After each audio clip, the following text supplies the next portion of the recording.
Hello everyone! Today I am going to be doing the 6 fan art challenge where I'm drawing characters from 4 shows, a game, and a movie. So if you want to look these things up for yourself, I will leave the names of them in the description down below. And with that, let's get started, shall we? So the first character I am going to be drawing is Cat Noir from Miraculous Ladybug. I actually did Ladybug in a previous video, so if you want to look that up, I will leave that in the iCard. So here I am just doing the second sketch layer, just getting everything down, and his hair gave me a little bit of trouble at first, because I think it just was little, the hair strands were a little thinner than I wanted them to be, so I fixed that, as you can see here. And I also tweaked his ears a little too, just to make them seem more like they were in the show, and just to make them seem more accurate, I guess. So, I don't know, I really liked it in the end, but I don't know, just quite a bit of tweaking. So, here I'm just working on the line art before going in and doing the base colors.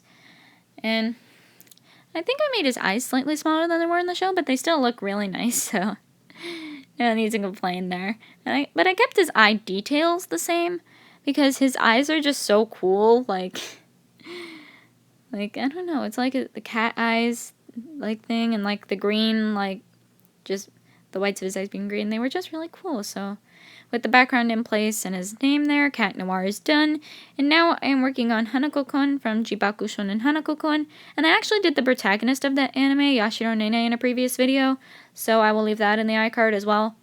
So here I'm just working on his eyes and his hat.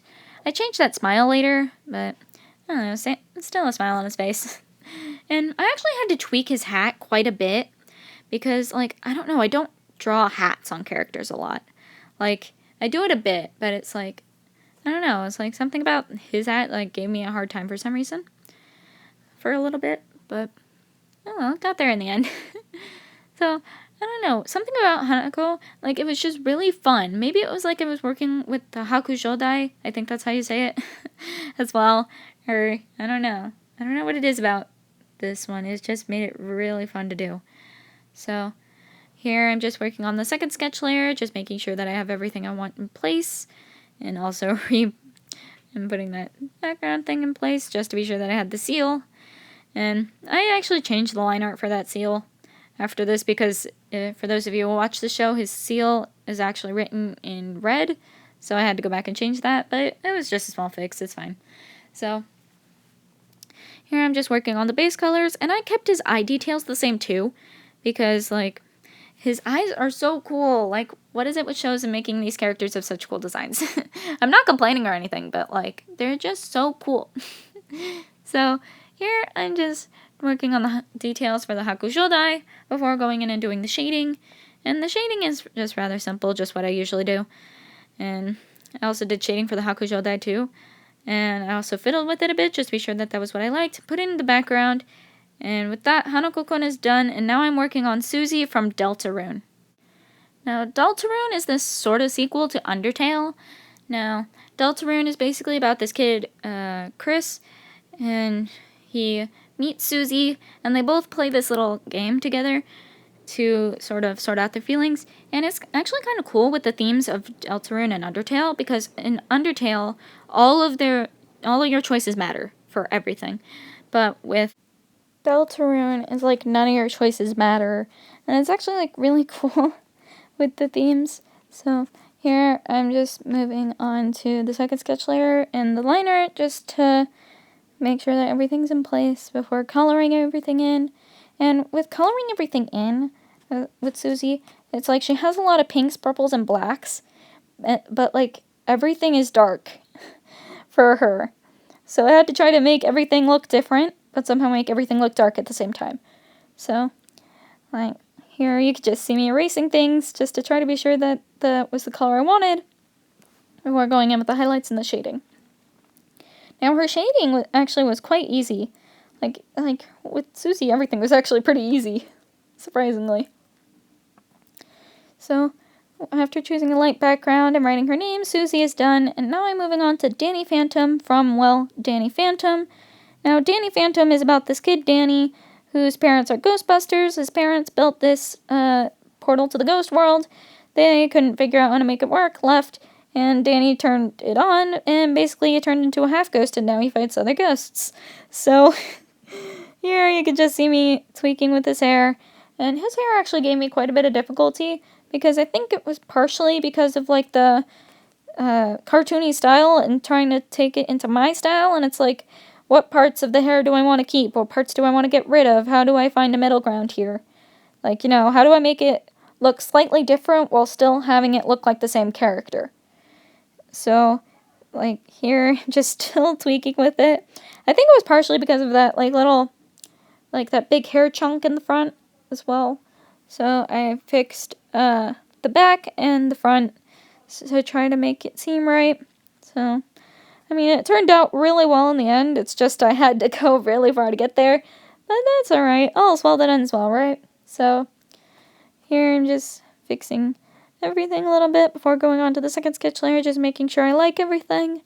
And I also had to tweak that ear in the end too, just to be sure that it fit with everything, because I think it didn't actually fit the actual range that an ear is supposed to.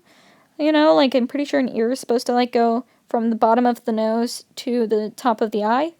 So, yeah, here I'm just working on the line art for Danny, and he actually turned out really well with his hair emblem, bushy brows.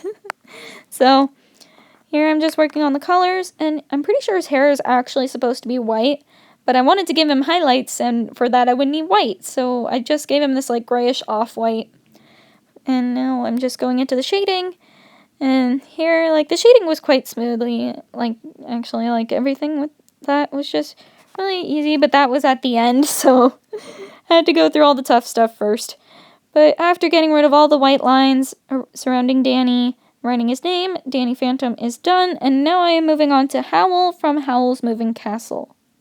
Now, Howl's Moving Castle is about this girl named Sophie who befriends the wizard Howl, and then the Wicked Witch of the Waste doesn't like that, curses Sophie to prematurely age, and then Howl has to try to reverse it, so here you can see me working on the first sketch layer to try to figure out what's going on with Howl, and his hair was giving me a tough time at first too, and it wasn't because of any of the previous reasons. It was probably a mixture of I had to try to figure out how to make it interact with the coat, and I also kind of made him look unintentionally younger than he actually is. So, the reverse actually happened in a previous video. I made someone unintentionally older than they were in a previous video, and now I'm making Howl look unintentionally younger than he previously was. Maybe I made the eyes too big, which was probably part of it, but oh well. I mean, he looks alright, so oh well. Doesn't affect it too much. So here I'm just working on the line art before going in with the base colors. I kind of made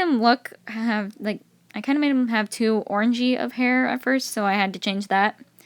But a quick fix, So here I'm just working on the highlights before going in and doing the shading. And the shading was quite simple, really. It's just what I do most of the time. I just made the hair shading go a little further away from the hair, put in the background, write his name, and with that, Howl's done. And now I am working on Deku from My Hero Academia. Now, My Hero Academia is about this kid Deku, who I am working on now. He really wants to be a superhero, but he can't because he doesn't have it in his DNA. And, 80% of the population has it, so he's in, that 20% that doesn't. So he's sad, obviously, but he still takes notes of, all these other superheroes. And All Might notices him one day from a supervillain attack, and he's like, oh, well, you can have a superpower, just eat my hair. And Deku's like, what? As you should. But then he does, and gets All Might's quirk, because that's what superpowers are called in this universe, and then he goes to an academy to basically train his superpower and become the best superhero there is, basically. So here I'm just working on the line art, and Deku's hair gave me a hard time too, but it was basically because of Danny Phantom's reason, but in reverse. Danny's was really, really cartoony and really not that detailed, but Deku's was just oh my gosh, so much detail. How do I cut down on all this detail? So, I mean, I'm not saying that it's bad to have a lot of detail. I'm just saying that it was really hard for me to try to convert it into my style for a little bit. So, I think he turned out really well in the end. I actually really like how I did Deku. But with the background and stuff, Deku is done. And the entire piece is done. And if you like my content, please be sure to hit the like and subscribe buttons. If you have any challenges for me, please be sure to leave them in the comment section down below. And with that, I hope you all have a magnificent day, and I will see you all later. Bye!